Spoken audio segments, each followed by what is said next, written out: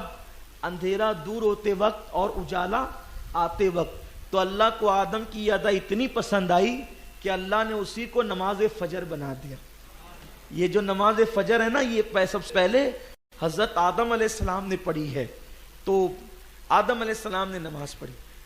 حضرت مولا علی فرماتے ہیں، مولا کائنات، کہ ہندوستان کے پھل اتنے لذیذ کیوں ہوتے ہیں؟ ہندوستان کے پھل اتنے لذیذ کیوں ہوتے ہیں اور ہندوستان کے میوے اتنے خوشبودار کیوں ہوتے ہیں؟ اور فرمایا کہ آدم علیہ السلام جب جنت سے اترے تو اپنے بدن پہ جنت کے پتے باندھ کر اترے تھے. تو جیسی زمین پہ آئے تو ہوا چلی تو جنت کے پتے اڑ گئے، اور جس درخت پہ گئے تو اس درخت کے اندر خوشبودار میوے پیدا ہونے لگے. آدم علیہ السلام جب جنت سے آئے تھے تو ایک عصا لے کر آئے تھے، 10 فٹ کا عصا. وہی عصا حضرت موسیٰ علیہ السلام تک پہنچا. اور آپ 3 اوزار لے کر آئے تھے. 3 اوزار. ایک تھی جس کو اردو میں سڑسی کہتے ہیں اور ہم اپنی زبان میں اس کو سانسی کہتے ہیں. یہ جنت سے آئی ہے سانسی. آدم علیہ السلام اس کو جنت سے لے کر کے آئے تھے. 3 اوزار تھے, کیونکہ آپ کو دنیا میں آ کر جنت میں تو ایسے ہی ملتے تھے نا کھانے پینے, فرشتے لا کر پیش کرتے تھے, لیکن آدم علیہ السلام کو پتا تھا کہ دنیا میں جائیں گے تو آپ خود ہی کما کر کھانا ہے, تو آپ سانسی لائے. سانسی سمجھ گئے نا آپ, سانسی لائے تھے اور ہتھوڑا لائے تھے, ہتھوڑا, اور ایک اوزار اور لائے تھے جس کو آپ کڑہاڑا کہہ سکتے ہیں. یہ 3 اوزار آپ دنیا میں لے کر آئے تھے جنت سے. تو آپ کی توبہ جب قبول ہو گئی تو آدم علیہ السلام کو ابھی 300 سال تک کے اپنی بیوی کی یاد ہی نہیں آئی. اللہ ہی اللہ روتے ہی رہے, اور توبہ قبول ہو گئی, اللہ تعالیٰ نے دعا سن لی تو بیوی کی یاد آئی. تو آدم علیہ السلام بیوی سے ملنے چلے, بیوی سے ملنے چلے. تو آدم علیہ السلام 7 قدم کے اندر مکہ مکرمہ پہنچے. آدم علیہ السلام کا ایک قدم سوچو کتنا لمبے فاصلے پر ہوگا کہ آپ 7 قدم میں ہندوستان سے مکہ مکرمہ پہنچے. اس کا مطلب ہندوستان کتنا مقدس ملک ہے کہ پہلا انسان یہاں آیا, پہلا نبی یہاں آیا, پہلی اذان یہاں ہوئی, پہلی نماز یہاں ہوئی, پہلا حاجی ہندوستان ہی سے چلا مکہ المکرمہ. تو آدم اور حوا کی ملاقات ہوئی میدان عرفات میں. العرفہ کہتے ہیں پہچاننے کو, اور دونوں میاں بیوی, ہماری امی اور ہمارے ابا, حوا اور آدم وہاں ملے, دونوں وہاں ملاقات ہوئی دونوں کی, اور دونوں وہاں پر ملے. اللہ تعالیٰ کی بارگاہ میں بہت خوشی کا اظہار کیا. وہ تاریخ تھی ذی الحجہ کی 9 تاریخ, اسی لیے سب حاجی حجن وہاں پر جا کر جمع ہوتے ہیں اور سب کی مغفرت کا پروانہ ملتا ہے. پھر آدم علیہ الصلوۃ و تسلیم حضرت حوا کے ساتھ رہنے لگے. آدم علیہ السلام پہلے پہل کپڑا بننے کا کام کرتے تھے. پہلے پہل آپ کا کام کیا تھا؟ کپڑا بنتے تھے آپ. اسی لیے جو لوگ کپڑا بنتے ہیں نا, جو کپڑوں کا کاروبار کرتے ہیں, عام طور پہ وہ لوگ بڑے نرم دل ہوتے ہیں. پھر کپڑا بنتے بنتے آپ نے کھیتی باڑی شروع کی اور کھیتی باڑی کرنے لگے. آپ جنت سے آتے آتے کچھ بیج لے کر کے آئے تھے, جنت سے آتے آتے کچھ بیج لے کر آئے تھے. اب وہ بیج لے کر آئے تو رونا دھونا یہاں کر رہے تھے, تو بیج آپ بھول گئے. بھئی بیوی بھول گئے تو اب کیا یاد رہے گا, تو بیج بھول گئے. اور شیطان نے کیا کیا, چپکے سے ان بیجوں کو ٹٹولا اندھیرے میں. تو جن بیجوں پر شیطان کا ہاتھ پڑ گیا وہ بیجوں سے جو پھل پیدا ہوئے وہ کڑوے ہو گئے, اور جن بیجوں تک اس کا ہاتھ نہیں پہنچا تو وہ میٹھے ہو گئے. اور وہ میٹھے ہی تھے سب, جیسے کہ آم ہے, جام ہے, کیلا ہے, انگور ہے, یہ سب میٹھے پھل ہے نا, وہاں تک اس کا ہاتھ نہیں پہنچا, اور جو کڑوے ہو گئے وہاں تک اس کا ہاتھ پہنچا. تو 3 قسم کے پھل ہے دنیا میں. ایک تو وہ جو انسان پورا پورا کھا جاتا ہے, جیسے انگور کو لے لیں پورا کھا جاتا ہے. ایک وہ ہے کہ اوپر کا حصہ کھاتا ہے اور گٹلی پھینک دیتا ہے, جیسے آم کو لے لیں. اور ایک وہ ہے کہ چھلکا پھینکتا ہے اور گودا کھاتا ہے, جیسے کیلے کو لے لیں. یہ 3 قسم کے پھل ہیں. یہ آدم علیہ السلام اس کی کلم, اس کے بیج لائے تھے جنت سے. اسی لیے اگر جنت کے پھلوں کی لذت چکھنا ہے تو اس کا کچھ حصہ ان پھلوں, کچھ ہے ان پھلوں کے اندر. اب جب کچھ میں اتنا لطف آتا ہے تو سب کچھ جس میں ہے اس میں کتنا لطف آتا ہوگا. تو جانا ہے نا جنت میں. کیسے جائیں گے جنت میں؟ جنت سے نکالے گئے کھانے کے لیے. بھائی کھائے تو جنت سے نکالے گئے, اب جائیں گے کیسے؟ کھانا چھوڑ دو, جنت میں چلے جاؤ گے. اور وہی مہینہ آ گیا کہ کھانا چھوڑ دو. کھانا چھوڑو گے نا, روزہ رکھو گے تو کھانا چھوڑو. بھائی کھائے تھے تو نکلے, اب کھانا چھوڑ دیا تو داخل ہو جائیں گے. تو الحمدللہ آپ لوگ کھانا چھوڑنے والے لوگ, کل سے انشاءاللہ روزے کی شروعات ہو رہی ہے. بہانے بازی مت کرنا, اور میں بیمار اور میرا یہ, ایک روزہ رمضان شریف کا چھوٹے گا, پوری زندگی روزہ رکھو گے تو اس کی فضیلت نہیں پا سکو گے. عورتوں سے بھی کہتا ہوں کہ بہانے بازی نہیں کریں, روزہ رکھیں. جن دنوں اللہ نے معاف کیا ان دنوں معاف ہے. تو سیدنا آدم علیہ الصلوۃ والسلام جو ہے کھیتی باڑی کر رہے ہیں, پھل آپ نے بوئے ہیں, اب آپ اپنے کام میں لگ گئے. تو آدم علیہ السلام کو بچے پیدا ہونے لگے. حضرت حوا سے تقریباً آپ کو 80 یا 100 بچے پیدا ہوئے. حضرت حوا سے کتنے؟ 80 یا، معتبر روایت یہی ہے.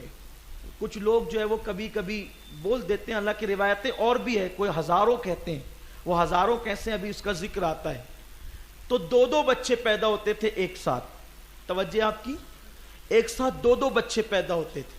تو ان کی شادیاں کیسے ہوتی تھی کہ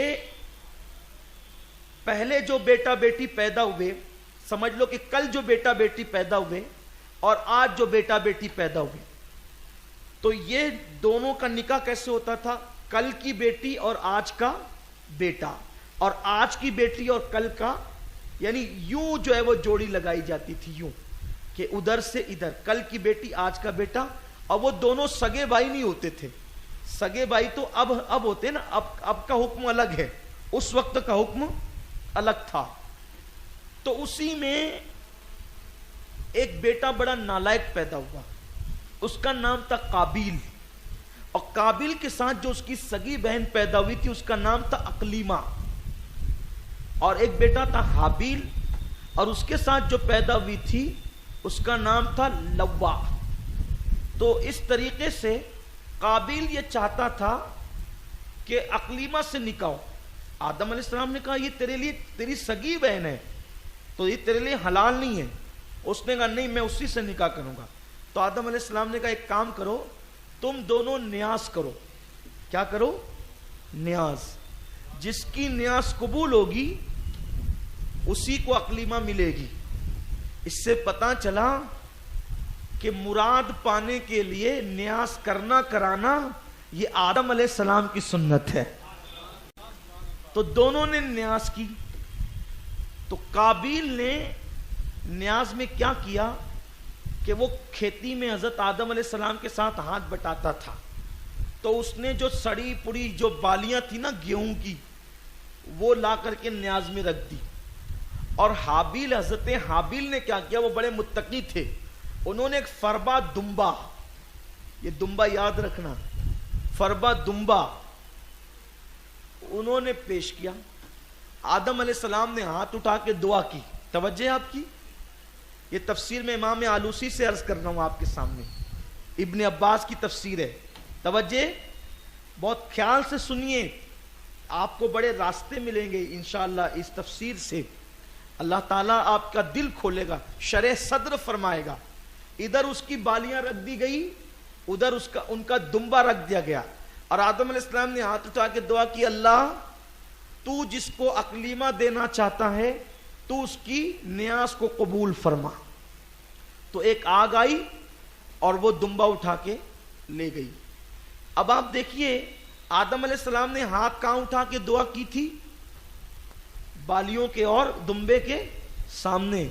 تب بتائیے کہ چیزوں کو سامنے رکھ کر فاتحہ پڑھنا، لوگ کہتے ہیں کس حدیث سے ثابت ہے؟ ارے پہلا آدمی فاتحہ پڑھ رہا ہے، دنیا کا پہلا انسان ہاتھ اٹھا کے دعا کر رہا ہے کہ اللہ اس نیاز کو قبول فرما، اگر جس کو تو اقلیمہ دینا چاہتے. تو یہ جل بھن گیا کیونکہ اس کی قبول نہیں ہوئی. اس سے پتہ چلا کہ نظر و نیاز میں، قربانیوں میں جو چیز دیا کرو وہ سڑی پڑی گلی سڑی مت دیا کرو، بلکہ اچھی کوالٹی کی پیش کیا کرو. لوگ کیا کرتے ہیں، خود کھانا پکائیں گے گھر میں تو 80 روپے کلو کے چاول لائیں گے، اور اگر نیاز کرنی ہو تو جو سب سے ہلکا پھلکا ہے، یعنی اپنے لیے اچھا اور اللہ کے لیے گرا پڑا. دیکھو جب تم اللہ کے لیے گرا پڑا دو گے تو اللہ پھر تمہیں اچھا کیسے دے گا؟ اگر اچھا لینا ہے تو اچھا دیا کرو، اچھا دو گے تو اچھا ملے گا. دل کھول کے اللہ کی راہ میں دیا کرو. تو اس کو غصہ آ گیا. تو حضرت آدم علیہ السلام حج کو گئے ہوئے تھے. آدم علیہ السلام نے ہر سال حج کیا. آدم علیہ السلام نے، اللہ نے 1000 سال کی عمر آپ کو عطا فرمائی کم و بیش. آپ نے ہر سال حج کے لیے آپ گئے ہوئے تھے. تو اس نے آدم علیہ السلام کی غیر موجودگی کا فائدہ اٹھایا اور اس نے حضرت حابیل کو قتل کر دیا. اب قتل کر دیا تو سوچا اب کیا کروں؟ تو اس کا چہرہ سیاہ ہو گیا، کالا ہو گیا. اور تھیلے میں ڈال کر کے لے کے پھرتا رہا، تلاش کرتا رہا کہ کیا کروں کیا کروں کیا کروں۔ اللہ تعالیٰ نے 2 کووں کو بھیجا، اس کا ذکر قرآن میں ہے۔ 2 کوے آئے، دونوں نے آپس میں ایک دوسرے کو چوچ ماری مارا کر کے لڑائی کی۔ ایک کوا مر گیا تو کوے نے اپنی چونچ اور اپنے پنجوں سے قبر کھودی اور اس میں دوسرے کوے کو ڈال کے مٹی ڈال دی۔ تو قابل نے کہا کہ میں تو کوے سے بھی غیر گزرا کہ اپنے بھائی کو قتل کرنے کے بعد میں نے یہ کیا کیا، میں تو دفن بھی نہیں کر سکا۔ پھر اس نے قبر کھودی اور قبر کھودنے کے بعد اپنے بھائی کو دفن کیا۔ حضرت آدم علیہ السلام جب حج سے واپس آئے اور فرمایا کہ حابیل کہاں ہے؟ وہ کہا مجھے کیا پتا، آپ نے مجھے ذمہ دار بنایا تھا کیا حابیل کو سنبھالنے کا؟ تو آپ نے فرمایا کہ تیرا منہ کالا ہو گیا ہے، اس وقت تک آئینہ ایجاد نہیں ہوا تھا، تیرا منہ کالا ہو گیا ہے، تو نے میرے بیٹے حابیل کو قتل کیا۔ اور جب حابیل کو قتل کیا قابل نے تو وہ پاگل ہو گیا اور پاگلوں کی طرح ادھر ادھر بھٹکتا رہا اور اسی حالت میں اس کو موت واقع ہوئی۔ کہتے ہیں کہ اب دنیا میں کبھی بھی ناحق قتل ہوگا کبھی بھی تو اس کا عذاب قتل کرنے والے کو بعد میں ملے گا، پہلے قابل کو ملے گا، کیونکہ قتل کی بنیاد اس نے رکھی۔ دنیا میں سب سے پہلے قتل اس نے کیا، یعنی جو بندہ جس برائی کی بنیاد رکھے گا جب تک وہ برائی دنیا کے اندر موجود رہے گی اس کا عذاب اس کو ملتا رہے گا۔ جیسے کسی نے گھر میں ٹی وی لا کے رکھ دی، تب جب تک لوگ سیریل اور فلم دیکھتے رہیں گے وہ دیکھنے والوں کو عذاب تو ملے گا بعد میں، لیکن پہلے اس کو ملے گا جس نے لا کے رکھی۔ جس نے گانے کی سی ڈی لائی تو سننے والوں کو عذاب تو ملے گا، لیکن ان کے گناہ میں کوئی کمی نہیں ہوگی، لانے والے کو ملے گا۔ اس کا خاص خیال رکھیں، کوئی برائی کی بنیاد آپ نہ رکھا کریں۔ بہرحال پھر آدم علیہ الصلوۃ والتسلیم کی زندگی اسی طرح گزرتی رہی اور سیدنا آدم علیہ السلام کی زندگی میں تقریباً 1,00,000 پوتے پوتیاں ہو گئے، 1,00,000 پوتے پوتیاں ہو گئے۔ حضرت آدم علیہ السلام شان سے زندگی گزارنے لگے۔ ایک دن حضرت آدم علیہ السلام نے اپنے بیٹوں کو کہا، میرے بیٹو بہت دن ہو گئے جنت سے نکلے ہوئے، 1000 سال ہو گئے تھے نا کم و بیش، بہت دن ہو گئے جنت سے نکلے ہوئے، مجھے جنت کے میوے کھانے کی یاد آ رہی ہے، میں چاہتا ہوں کہ میں جنت کے میوے کھاؤں، جنت کے پھل کھاؤں۔ تو بچوں نے کہا، پوتا پوتیوں نے کہا کہ بابا کیسے ہوگا، جنت کے پھل ہم آپ کو لا کے کہاں سے دیں گے؟ تو فرمایا کہ تم مکہ شریف جاؤ، مکہ شریف جب تم جاؤ گے تو وہاں تمہیں فرشتے ملیں گے تو کوئی نہ کوئی سبیل پیدا ہو جائے گی۔ تو جب ان کے کچھ پوتے پوتے مل کر کے جو ہے وہ پوتے پوتیاں مل کر بیٹے مل کر سب لوگ گئے وہاں مکہ شریف، تو وہاں حضرت جبریل اور میکائیل علیہ السلام سے ملاقات ہوئی۔ تو انہوں نے پوچھا کہ آدم علیہ السلام کا کیا حال ہے؟ تو انہوں نے عرض کیا کہ وہ تو جنت کے میوے مانگتے ہیں آج کل۔ تو کہا اچھا ٹھیک ہے چلو، وہ سب آئے اور حضرت جبریل نے کہا جنت کے میوے کھانا ہے تو اب دنیا سے چلنا پڑے گا، چلیے وقت آ گیا ہے۔ تو حضرت آدم علیہ السلام نے کہا اگر آ گیا وقت تو پھر چلتے ہیں۔ اور پھر حضرت آدم علیہ السلام کی روح قبض کرنے کے لیے حضرت اسرائیل آئے۔ تو اسرائیل علیہ السلام جیسے آئے تو حضرت حوا دیکھ کے ڈر گئی اور حضرت آدم علیہ السلام کے دامن میں چھپنا چاہتی تھی کہ حضرت آدم نے کہا حوا اب دور رہو، اب ٹائم آ گیا ہے جدائی کا، اب ہم چلے۔ اور اس کے بعد حضرت آدم علیہ السلام کی روح حضرت اسرائیل نے ملک الموت نے نکال لی۔ اس طرح سے تقریباً 960 سال کی عمر میں آپ کا وصال ہوا۔ 1000 سال کی عمر اللہ نے دی تھی، لیکن آپ کا وصال کتنی سال کی عمر میں ہوا؟ 960 سال کی عمر۔ کیوں ایسا ہوا؟ حضرت داؤد علیہ السلام کو اللہ نے دکھایا کہ یہ تمہاری اولاد میں سے، ابھی ان کی زندگی میں آئے گی یہ بات، یہ تمہاری اولاد میں سے۔ کہ اللہ اس کو تو نے اتنی کم عمر کیوں دی؟ 40 سال کی صرف عمر دی۔ تو اللہ نے کہا ہم نے 40 سال کی دینی تھی، 40 سال کی دی۔ کہا مولا میری عمر میں سے 40 سال کاٹ کے اس کو دے دے۔ تو اللہ نے کہا ٹھیک ہے تمہاری 40 کٹ کر کے اس کو دے دیتے ہیں۔ تو 40 کٹ کر دی۔ تو جب 960 سال کی عمر میں ان کے لیے فرشتے آئے تو حضرت آدم نے کہا ابھی تو 960 ہی ہوئے، ابھی 40 باقی ہے۔ تو کہا آپ بھول گئے ہیں، 40 تو آپ کسی اور کو دے چکے ہیں۔ اور ایک روایت میں یہ بھی آیا ہے کہ آدم جب تو بندہ ہو کے اپنی 40 دے سکتا ہے تو جا ہم نے تیری 40 اور بڑھا دی، تجھے بھی گویا کہ 1000 سال کی عمر عطا کر دی۔ مختلف روایتیں۔ تو آدم علیہ السلام کی روح نکلی. پھر اس کے بعد حضرت جبریل علیہ السلام نے ان کے پوتا پوتیوں سے کہا دیکھو ہم جیسا کرتے ہیں تم لوگ غور سے دیکھو, اور اس کے بعد جب کسی کا انتقال ہوگا تو تم لوگ ایسے ہی کرنا جیسے ہم کر رہے ہیں. اور پھر ان لوگوں نے کیا کیا, آدم علیہ السلام کو اپنے ہاتھوں سے غسل دیا, اور غسل دے کر جنت سے کفن لائے, جنت کی خوشبو لائی, اور جنت سے سارے ساز و سامان لائے. آدم علیہ السلام کو جنت کا کفن پہنایا, جنت کی خوشبو لگائی, اور پھر جنازہ اٹھا کے لے کر کے چلے مکہ مکرمہ پہنچے. اور مکہ مکرمہ پہنچ کر آج کل جہاں کعبۃ اللہ ہے, اس وقت بھی وہاں کعبہ شریف موجود تھا, تو کعبۃ اللہ شریف کے پاس لے جا کر کے حضرت جبریل علیہ السلام نے آدم علیہ السلام کی نماز جنازہ پڑھائی. یہ وہ باتیں میں آپ کو بتا رہا ہوں کہ لوگ یہ باتیں عام طور پہ نہیں جانتے ہیں, ساری چیزیں نہیں جانتے ہیں, لیکن یہ قرآن کی برکت ہے, ماہ رمضان کی برکت ہے کہ ہماری قوم کو انبیاء کرام کے بارے میں جاننے کا آج موقع مل رہا ہے. تو حضرت جبریل علیہ السلام نے نماز پڑھائی, سارے فرشتے پیچھے مقتدی بنے, آپ کے پوتے پوتیاں وہ سب پیچھے لگے, اور اس کے بعد آپ کی نماز جنازہ ادا ہوئی. پھر فرشتے جنازہ اٹھا کر لے کر کے چلے اور مینا میں پہنچے, اور مینا میں پہنچنے کے بعد قبر کھودی, اور قبر کھودنے کے بعد مینا میں آج کل جہاں مسجد خیف ہے, مسجد خیف ابھی بنی ہوئی وہ مسجد, وہاں مسجد خیف میں, مسجد خیف تو بعد میں بنی, اسی جگہ پر حضرت آدم علیہ السلام کو دفن کیا گیا. یہ ایک روایت ہے. اور دوسری روایت یہ ہے کہ آدم علیہ السلام کو کعبہ اور صفا مروہ کے درمیان دفن کیا گیا. اور ایک روایت یہ ہے کہ آج کل جہاں حتیم ہے کعبۃ اللہ شریف کا, وہ حتیم کا حصہ, وہیں پر آدم علیہ السلام کی قبر ہے. لیکن زیادہ معتبر روایت کیا ہے جو میں نے پہلے بیان کی, یعنی مسجد خیف کے پاس حضرت آدم علیہ السلام کو دفن کیا گیا. یہ بہت مختصر میں نے کر کے, بہت لمبی چوڑی یہ داستان ہے, لیکن بہت شارٹ کر کے, کیونکہ روزانہ سننے آنا ہے اور ہمیں 1 گھنٹے میں محفل ختم بھی کر دینا ہے, تو میں نے بہت شارٹ کر کے مختصر کچھ باتیں عرض کی. اللہ تعالیٰ قبول فرمائے اور ہمیں اپنے باپ حضرت آدم علیہ السلام کے فیضان سے مالا مال فرمائے.